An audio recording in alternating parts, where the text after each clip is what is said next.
I grew up on a housing estate in South London. At the time, my dad was around, and I was heavily influenced by music because he had a big, whacking, great sound system. And used to play reggae music predominantly, and I used to love it. After a few years, when I was about 8 years old, my dad left, and my mum, doing her best trying to raise us, sent us to church. Stopped going to church after about a year, and got into BMXing and body popping, break dancing, got into girls, and then basically I stopped going to church and kind of stopped thinking about God. When I was about 20, I met this girl, and previously to meeting her, she'd been involved in drugs and kind of drinking and like living really promiscuously. And someone had spoken to her about Jesus.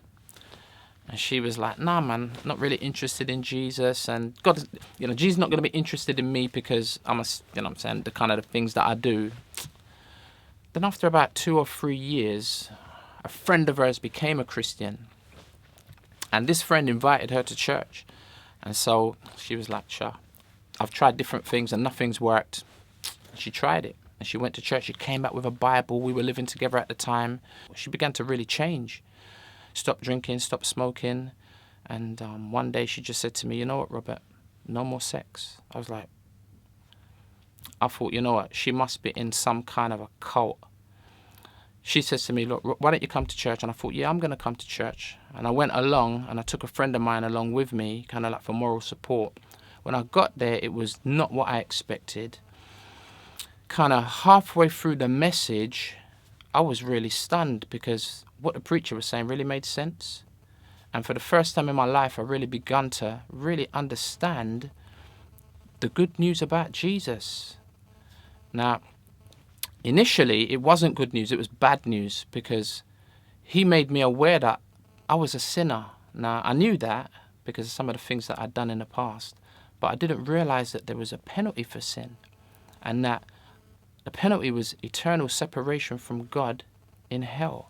I didn't know what to do, and then the preacher went on to talk about the fact that that's bad news, but he says there's good news.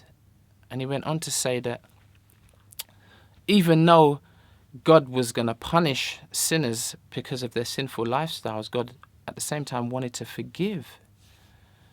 And he quoted a verse from Romans chapter 5, verse 8, which says that God has demonstrated his love for us, even though while we were still sinners, Christ died for us. But the condition was that I would change the way that I think about my sinful behavior and accept him as my savior. And I thought, but wait a minute, this is a deal that's too good to be true. I was like, yeah, definitely. But at this point, I was just thinking about it. While I was thinking about it, my girlfriend and my friend both responded. And I was like, whoa, they've responded. I thought, I need to respond because I'm not trying to go to hell on my own. And I prayed a really simple prayer. And I was like, oh, God, if you'd please forgive me, I'd gladly accept your forgiveness based on Jesus dying for me. And within a month, I got baptized. Since becoming a Christian, my life has changed dramatically. I mean, my sinful behavior prior to becoming a Christian, that's changed. You know what I mean? I still fall short and I still make mistakes. But because of God's goodness and the fact that he's forgiven me, I don't desire to live the way that I lived anymore. And it's just been a phenomenal adventure. All right, check it. I'm going to let you know the reason why we're here and why we came. And if you stick around, your life will never be the same because we're bringing the Bible in a way you never seen or heard before. We're keeping it raw, real, uncut, hoping your sins be unstuck. Some of you in a deep rut, dead like King Tut. But Christ will change your life forever because it's messed up like British weather. He'll tether like put it back together. Want to hear the message we bring, the songs that we sing, lyrically lifting up our King. We don't want your cash, don't want your dough. It might sound funny, but we ain't here to make money. Nah, we're here to represent the King, you know what I mean? The one you're gonna meet when you bow down at his feet.